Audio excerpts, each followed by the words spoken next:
Ready? Yep. All right. So what you need to do is make sure the foot's up at 90 degrees. You're going to tape it there. We're going to start with an anchor, which should be around that skinny part of the ankle. Come through just nice and loose with that piece. And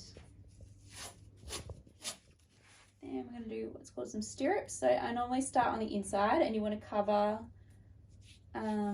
the bony part that pokes out.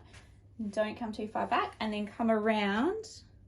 You want to make sure you're inside. There's a bony point here. You want to make sure you're inside that as you come through. You can give it a little bit of a pull here to make sure it's tight, but you don't need to do it too much. And depending on how big the ankle is, this one's just little, so we'll just do 2 of them.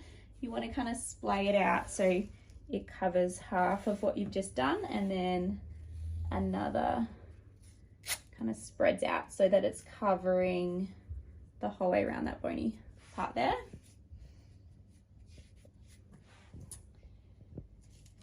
Then we go on to our 6s and 9s. So again, normally starting on the inside, I'll come through, same on the way down, and then you come around. Again, you want to avoid coming too far forward this way, those will rub, and this time fall into that groove there and come across to the same side that you just started on.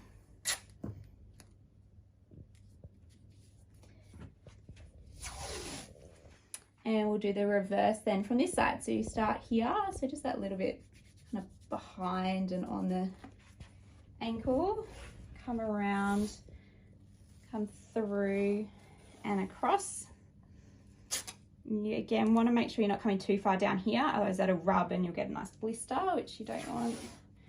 And we just double again, depending on the ankle size. I'll do 2 on each side of those and just spread them out a bit so they cover off 3 there.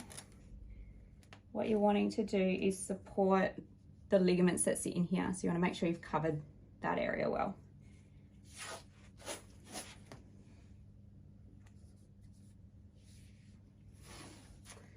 And then now that is just a basic ankle tape, so you can lock it off there by doing 1 more strip and leaving it at that, or you can add heel locks to it if you're needing, which if you're needing them, normally it's you've had an ankle issue before, so it might be worthwhile making sure you're doing it right. So I normally start, we come across, and there's a lot of different ways you can do this. You come down and under, and then you come around this side, and you want to cross the heel at 45 degrees. Again, don't come too high, otherwise it's going to rub on the Achilles. So you want it actually on that kind of heel bone component, and then it comes back up to where you started. So it's almost like a lasso loop around the heel, and then you can do the same the other way. So start on one angle, come down around, come across at that 45 degrees of the heel, don't come up too high, and then loop back to there. And then we just normally do 1 lot around the top to keep it all in place, and that is done. Here you go.